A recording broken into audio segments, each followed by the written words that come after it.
System में भी तो ऐसी चीज़ें हैं ना, जैसे मैं ये देखती हूँ कि जितना हमारा एक यहाँ पर विलिंग वेज में हम पेशेंट को एजुकेट करते हैं कि ये है आपका मसला, चूँकि शेम से ही ओरिजिनेट हुआ, कहीं ना कहीं शेम की पेन को ही दूर करने के लिए ज़िंदगी में ड्रग्स आई, और फिर उसका इलाज भी इसी वजह से नहीं होता कि वो एक पागलपन का एक टैग लग जाएगा। और लेकिन जो असल में आमतौर पर भी डॉक्टर्स खुल के बात तो नहीं कर रहे होते कि आपको ये प्रॉब्लम है और इसका ये इलाज है और इलाज मुमकिन है और रिजल्ट्स बहुत अच्छे आ सकते हैं, तो वो होल पिक्चर नहीं बता रहे। मिनिमाइज क्यों करते हैं सर? हम डॉक्टर्स मिनिमाइज करते हैं। Touch of diabetes, touch of hypertension, इसलिए वो करते हैं कि ये बातें दूसरों को बुरी लगती हैं अगर हम उनको कहें कि आपका मर्ज़ बहुत ज़्यादा है, क्योंकि लोग ये सुनना चाहते हैं कि उनका मर्ज़ बहुत कम है। तो डॉक्टर जो है उनकी खुशनुदी की खातर वो कह देते हैं वैसा, लेकिन डॉक्टर्स को ऐसा नहीं करना चाहिए। की खातिर क्यों कहते हैं? मैं सवाल ये वजह यह है कि हर इंसान दूसरों की खुशनुदी चाहता है। क्या वो भी शेम के असर में होते हैं कि क्योंकि हमें वो अपने अंदर सफिशिएंट फील नहीं कर रहे होते, इसलिए उन्हें इस बात से हौल पड़ते हैं कि कोई उनको कहीं नापसंद ना करे। क्योंकि जो अगर किसी के पास कोई मरीज़ आता है तो डॉक्टर की यही ख्वाहिश होती है ना कि मरीज़ उसके गुण गाए, मरीज़ उसके अखलाक की तारीफ़ करे।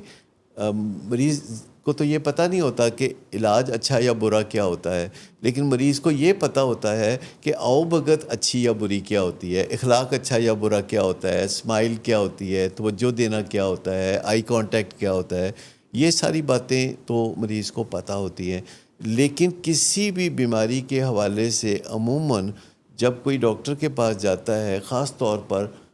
तौर पर इब्तदा में, तो मरीज़ को ये नहीं पता होता कि अच्छे इलाज के पैरामीटर्स क्या हैं। मिसाल के तौर पर अगर हमारे पास लोग आते हैं कि नशे की बीमारी है घर में किसी फ़र्द को, किसी प्यारे को, और वो उसके इलाज के लिए आते हैं, तो वो ये पता करके आए कि अच्छा इलाज होता क्या है, ताकि जब उनका इलाज हो रहा हो तो उन्हें पता चल जाए कि अच्छा इलाज हो रहा है या बुरा इलाज हो रहा है। और इसके लिए उनको अब कोई प्रॉब्लम नहीं है, वो इंटरनेट पे जाके, वो चैट जीपीटी पे जाके या गूगल पे जाके बड़े आराम से सर्च कर सकते हैं कि एक अच्छे ट्रीटमेंट सेंटर के इंग्रेडिएंट्स क्या होते हैं, अज़ाए तरकीबी क्या हैं, और वो जाके तो सीधे सीधे वो पूछ सकते हैं। तो लोग जाते ही सबसे पहले गारंटी पूछना शुरू करते हैं कि गारंटी है ना, बंदा ठीक हो जाएगा ना। और वो हर दूसरे तीसरे दिन, पहले दिन, दूसरे दिन, तीसरे दिन उनका जो बेसिक सवाल होता है वो ये होता है कि हमारा मरीज़ ठीक हो जाएगा ना। तो जाहिर बात है आप उनकी हौसला अफजाई के कहेंगे कि आप ठीक हो जाएंगे, लेकिन कैसे होंगे, ये बहुत अहम सवाल है, साइंटिफिक सवाल है कि किसी काम का होना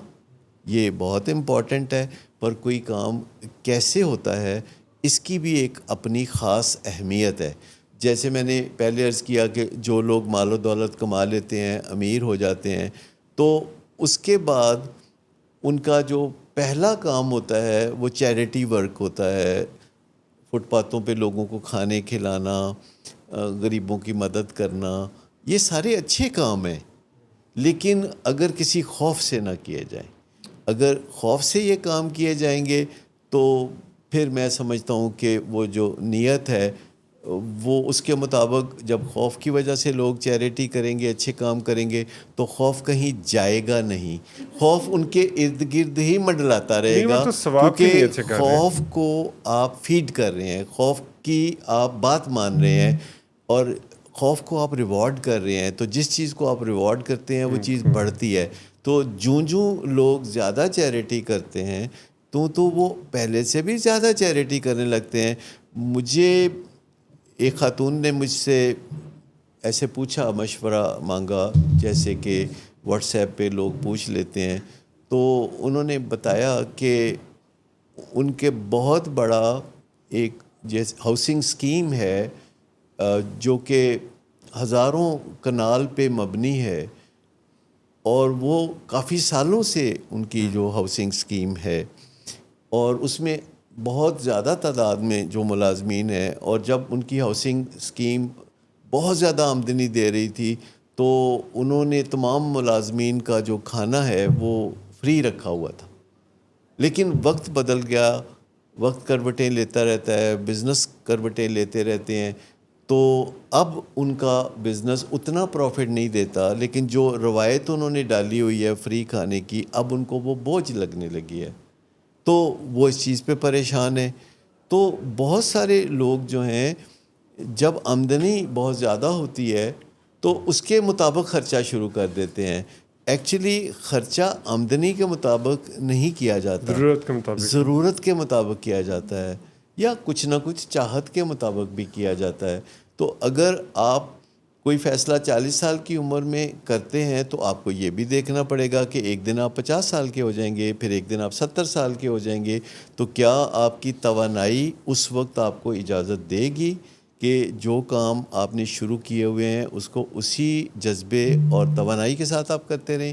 یا آپ کو سوچنا چاہیے کہ 10 سال بعد، 20 سال، 30 سال بعد یہ کیا شکل اختیار کرے گا، اس کو کون سنبھالے گا، آپ کیسے پیچھے ہٹیں گے، کسی کو کیسے آگے بڑھائیں گے۔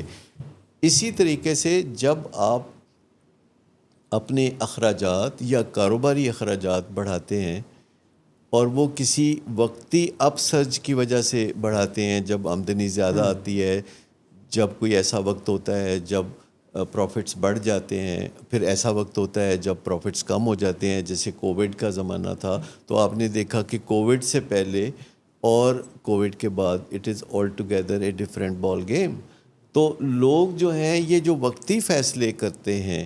یعنی خوش ہوئے تو یہ فیصلہ کر دیا، زیادہ آمدنی ہوئی تو یہ فیصلہ کر دیا، امپلسو ڈیسیژن جو امپلسو ڈیسیژنز جو ہوتے ہیں، تو اس سے بھی نقصان پہنچتا ہے۔